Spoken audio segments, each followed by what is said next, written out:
Okay, let's move on. And I'll talk about improving calculation as well later. Another perk. We've had the perk. Okay, c6. So this is it is a line, but we don't have to do anything particularly different from what we normally do. Okay, I'm tempted to play knight d5 because this guy's gonna probably pre-move like b6 or something. But what should we do? How should we continue our development in this simple way?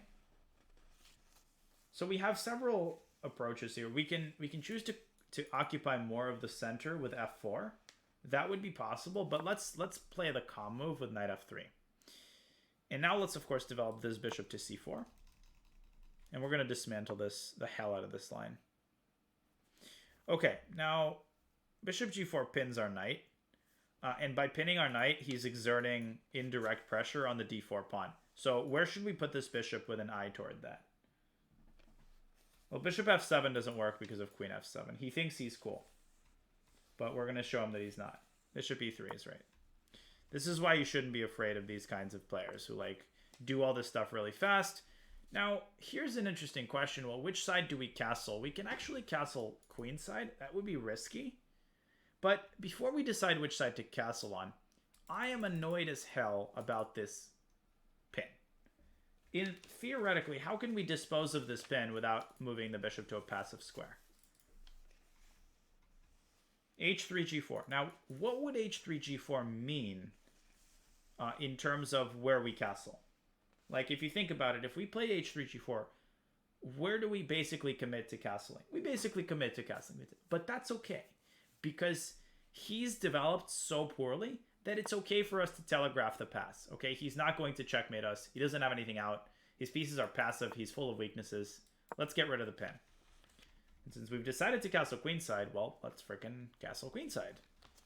Queen e2, castle, and then we're going to start attacking on the king side. Even though he's not castled, that doesn't matter. That doesn't mean we can't attack on the king side. Queen e2, queen d2, eeny, meeny, miny, mo. I'll go queen e2, so that the rook is the star of the show on the d-file. Now, do we need to defend this square? I would say no, probably not. Let me think, actually. Yeah, no, we can just castle. And if he takes, I'll show why I think that's the case. Well, we can try to trap the bishop, but he's probably not going to allow it. Okay, so here's the thing. The thing is, we are ahead in development. The immediate association that you should make is to opening up the center. So first step is to open up the center a little bit more so that we can better exploit our lead in development. Okay. Interesting position. And I have a very interesting question. What should we capture here? And this is not an obvious answer at all. There's actually three things that are entirely plausible to capture here. And all three have a compelling case to be made for them. We can actually take f7 and lure the king onto f7, sacrificing our bishop, and try to checkmate him. Shall we do that? We can actually also play e takes d7. Yeah, let's do it, Daniel style. Let's go. Let's punish him for this. Let's get our hands dirty here. Because his whole queen side is undeveloped. Now, this is risky because it's a whole piece. And if he consolidates, now where should we go from now? The obvious move is e takes d6, opening up more of the center. But there is also another move that is more concrete in its intentions, but also potentially more powerful in its conclusion, which is e6 to prepare queen f7 checkmate. I don't know which move is better, but we'll see. Okay, bishop f6. That's a good move. And now we need to somehow find a way to start breaking down his defenses. And at the core of his defenses is this pawn on d6. Now, g5 is very tempting. I know you guys are tempted by that. But he just goes bishop e5. And that actually doesn't accomplish as much as it seems because the queen defends f7. So we are going to play the move bishop f4. This is the kind of move which a lot of people at the 1600 level struggle with, at any level. Because it doesn't carry that kind of pizzazz which you associate with attacks. But remember, attacks have to have those, what I call glue moves.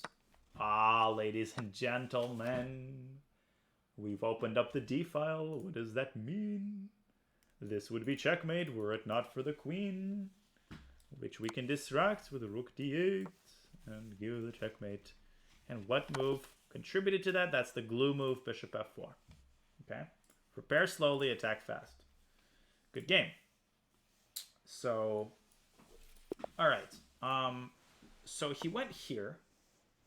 And so just to dispel, yeah, let's dispel with the fiction that he doesn't know what he's doing. So let's dispel with one illusion, which is that it's not about how much of the center you control. It's about the quality of the pawns in the center. By which I mean, you can put, a million pawns in the center and you'll lose half of them. Congratulations, you're controlling the center. Okay? But it's more important to occupy a little bit of the center, but make sure that that little bit is supported by the pieces. Okay, so knight c3, queen c7. We got to put it all in a lockbox. Knight f3, e5. Just this is all very natural developments. And now g4, bishop g6, queen e2, preparing to castle long. Castle's long, sacrificing the pawn. And couldn't you have captured bishop f7 one move sooner than checked him with his knight? And so just to clarify, this is a very typical tactic when the bishop is undefended.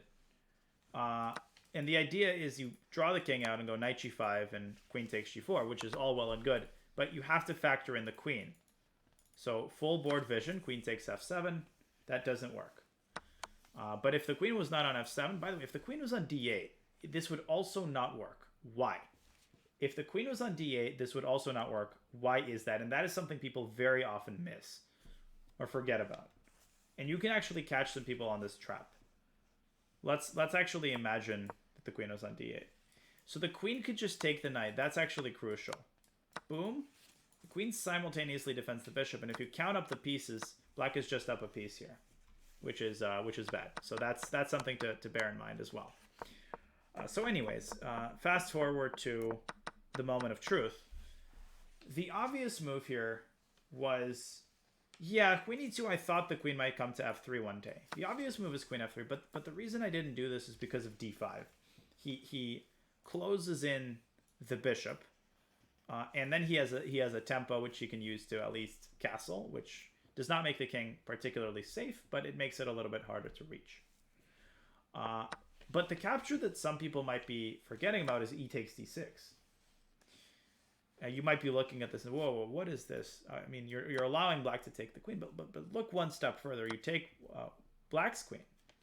And this pawn, it's not so much that it threatens to take the knight, although that too is a big threat. You actually threaten to promote. Black has to prevent this by moving his knight away, but now you come back and take the bishop, and if you count the material, you are up a pawn, which you can then defend with bishop f4. So it's not easy for black to win this pawn. White is winning in the endgame. So if I was playing a classical game, I would probably go for this. But we decided on the sort of enterprising move. No, bishop f7 is the top computer move.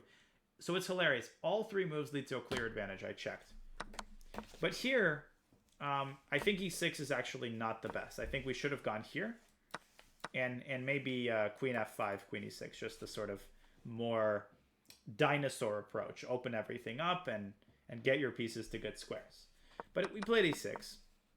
And now we played the glue move, bishop f4. And how does this move function? It functions because you want to eliminate the d6 pawn. Why is it important to eliminate the d6 pawn?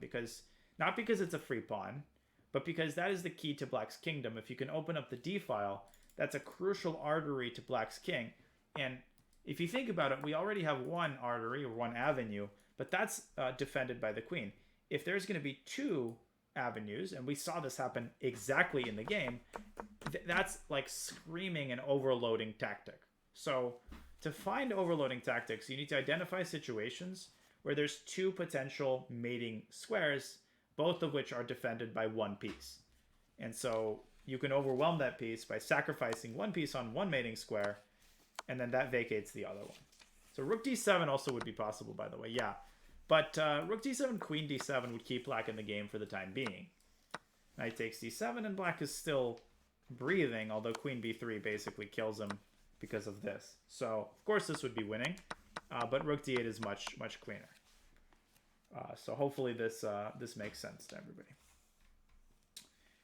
Okay, so that was a nice game, and we dismantled this unsuccessful attempt at an intimidating opening setup.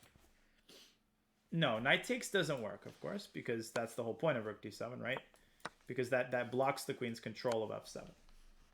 Yeah, that's the sort of purpose of rook d7. Interception tactic. Or interference, I think it's called.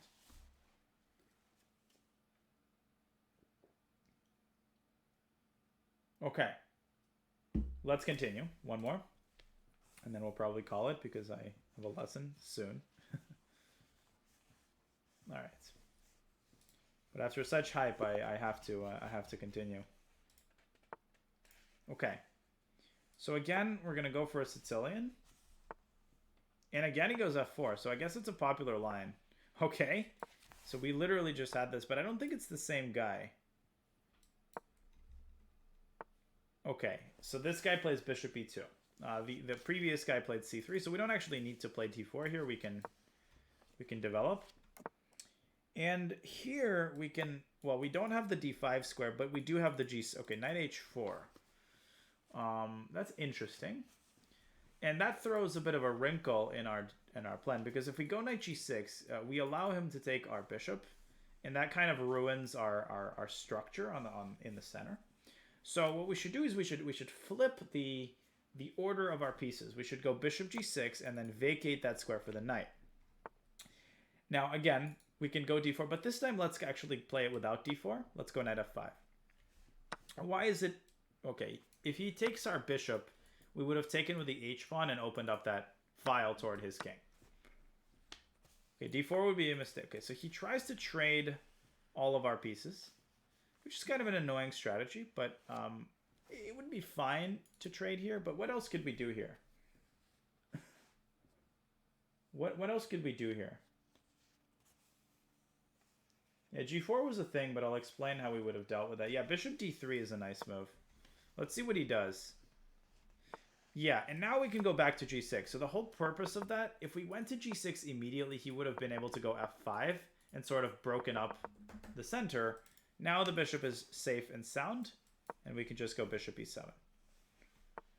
Okay, he's going back to g4, but now f5 is no longer dangerous because we've already castled and made our king safe. So f5 would just blunder up. Yeah, I mean, what exactly do we do here? What do we do here? He's annoying, but he was too persistent. Like he was too stubborn in trying to accomplish his plan. And he doesn't. Again, everything comes back to not developing well enough, right? That's the root of all problems, the root of all evil. Now, what should we take back with another very instructive moment? And again, I'm going to give you guys a hint.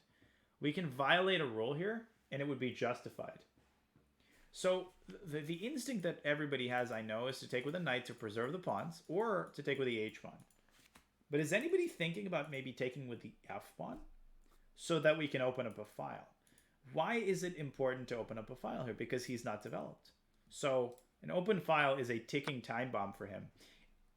Plus, it's hard for him to develop because he can't go knight d2 because of knight takes d3. That was good timing. It's going to go in the YouTube video. And, okay, so knight f3. Now, the immediate instinct is to move the knight away, but there's really nowhere to move it. But that's okay. We've anticipated that. What can we do here? Who wants to... Yeah, c4. Bingo. What move do we prepare by playing c4 in addition to supporting the knight? Which we play now? Absolutely. And it's all pouring in. Smothered mate ideas. Rook to e8 if bishop e3. The game is... Okay, knight d4. Let's get this Rookovich in. And this is going to be devastating. He has to play bishop e3 now. Ooh. Check. Checkmate. Simple. He never developed his bishop. And by extension, he never developed the rook. So, of course. And guess which file? Guess which file we delivered the checkmate on? The F file. Which we opened by playing f takes g6. So you can see very directly the benefit of opening up a file when your opponent lacks development. Now, you have to be careful about that. Because you also want to make sure that you're accounting for the price that you pay for this, right? If he manages to consolidate, then yes, we've weakened our pawn structure, and we sort of disattached one pawn island from the other pawn island, which is definitely a price of admission, but I judged that it was worth it because I knew that he had a very hard time developing his pieces here. Now, what should white have done here? How should he have gone about trying to develop his queenside? There's a very specific move that he didn't play here, which he should have played, and it was really the only chance for him to quickly develop his queenside. Okay, not sure what c4 does. I mean, you could just take. Well, d4 targets the symptoms but not the disease. Although you're right. Yeah, you could try this. But bishop f4 is what I meant. I actually meant a simpler move, bishop f4. Developing with tempo, and then you could move the knight out to d2. Now, still, we could take a page out of his book and try to trade the bishops and get a queen here. So I still think black is doing great here, but that was what he should have done. And the funny thing is, so, okay, the opening was very clear. Knight g6 here would be bad because, so we go bishop g6, and that's a very common idea in the Caro-Kann. Sort of, you know, switch, I don't know what to call this, like a flippage of pieces from f5 to g6, and then the other piece occupies the square recently vacated. It's a good chance to come up with some sort of a name. Can we go knight d4? Yeah, knight d4 is possible. We can centralize the knight. Absolutely. And we can go after this bishop too. So that would be a great move, actually. The switcheroo. Now, some people asked about g4. And yes, g4 would be annoying, particularly since bishop g6 would run into f5. But this is where I always say, do not stop calculating when it seems like the line is over. Take, and I call this the 15-second rule. I've never introduced this before. Now, I'll put it this way. My students are very divided on whether this is BS or the most helpful thing in the world. So some of my students have said, like, look, I've given this a chance. I think you're full of it. This doesn't actually help. But some have said this is, like, really, really helped me. I call this the 15-second rule. So when you're calculating a variation, and you're about to stop calculating, you take an additional 15 seconds just to make sure that you didn't miss any additional resources. Okay? That's as simple as that. Now, you don't need to do that in every line that you calculate, but only in, like, the important lines. What do I mean by important lines? I mean, look, if bishop g6 worked, then our position would be really, really good. So we really want this to work. So if you're really trying to make a move work, and you find that it doesn't work, force yourself to stare at the final position in which you abandon the line, because maybe you allow your brain to gather some more data about the position and find a resource. Boom, boom, boom. Attacking the king, attacking the pawn. White can block with bishop g4. And you can go bishop h5, pinning the bishop, and white's position collapses. So hopefully that makes sense. Anyways, I'll talk more about that later. So here. Now, if he had gone d4, how would we have gone about attacking this pawn? And this is a very typical, yeah, queen b6. And this shows you the danger of having, see, this is where you see that it's not about how many pawns you have in the center, but the quality of the pawns in the center, because white can't contain his center.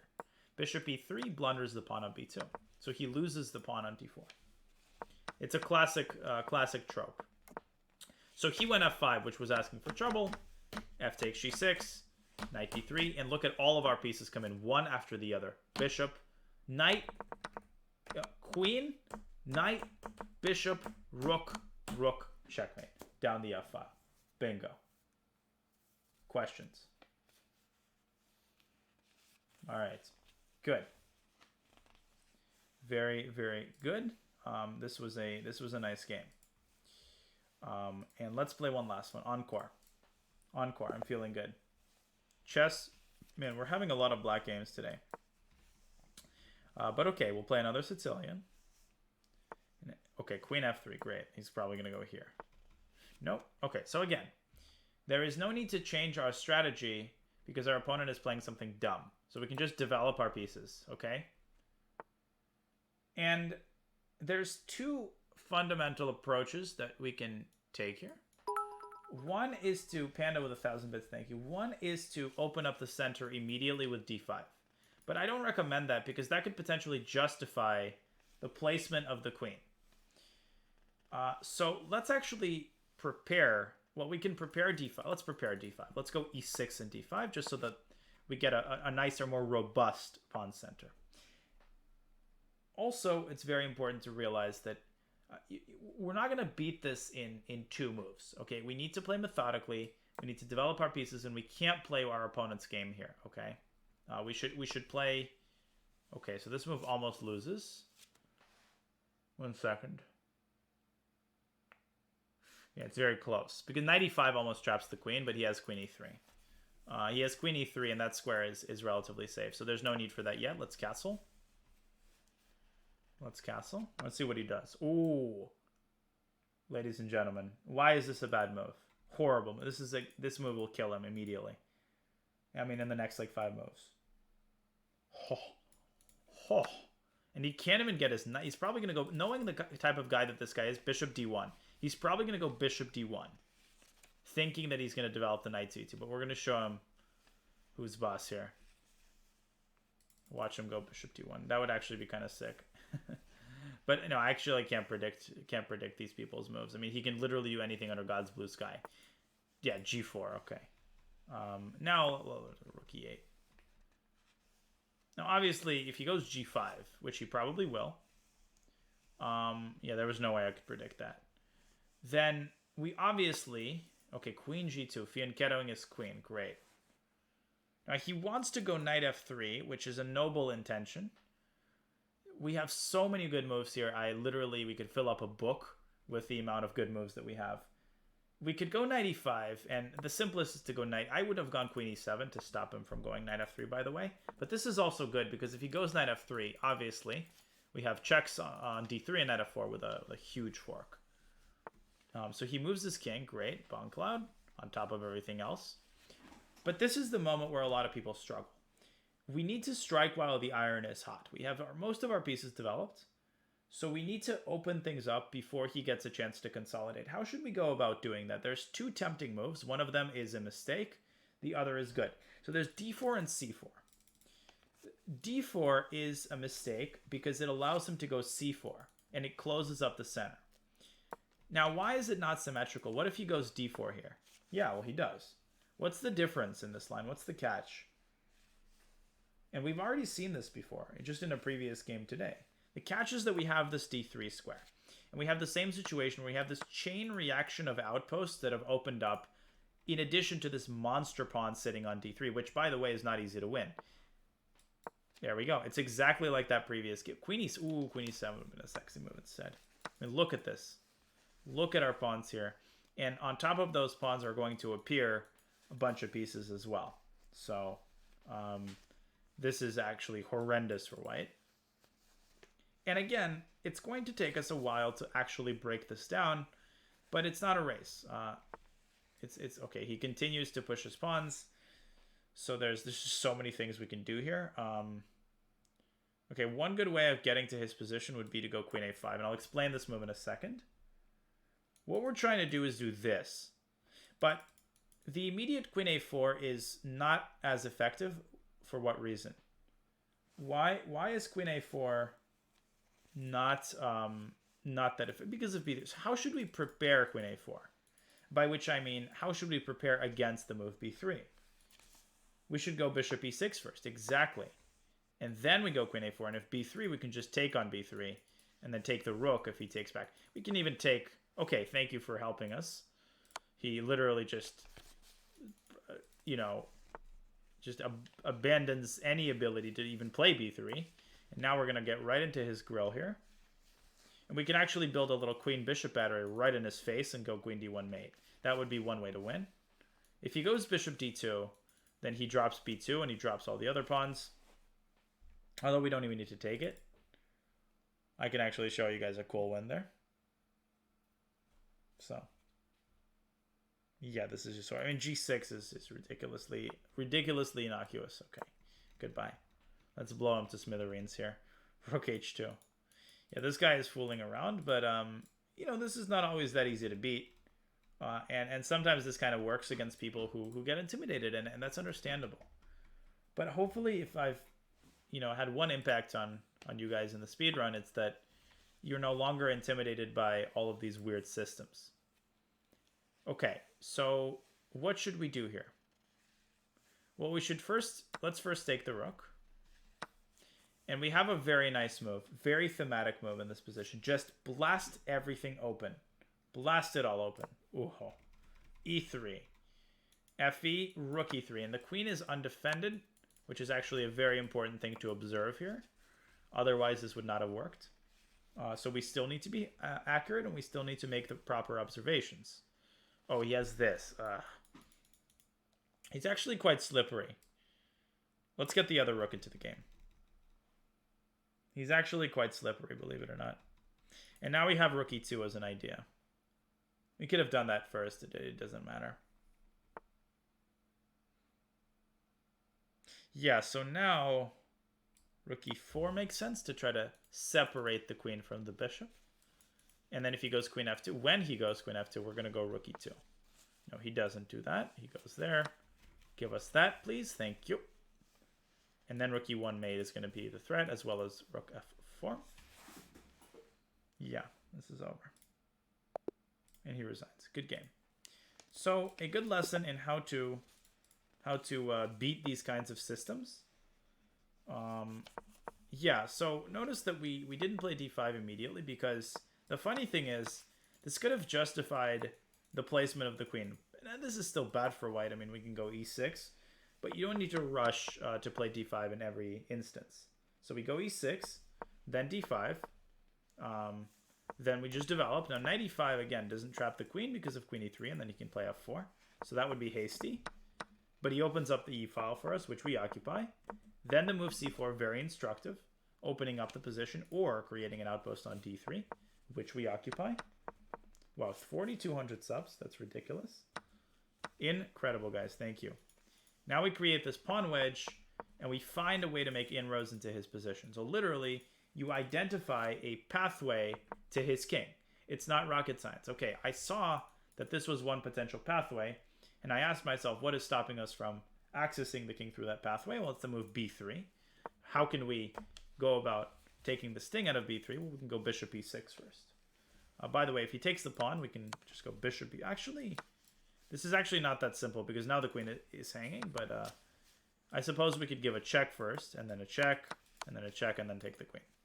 So that would be one way of circumventing that. Yeah, we get here, here. Well, queen e2 is not mate. I think some people were... This is also not mate, but the knight is defending the square.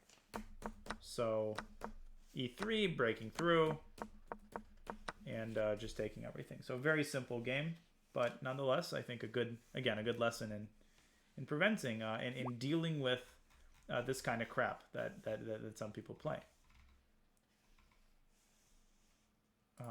So instead of bishop h2, Chess Gamer Tag says queen takes d2.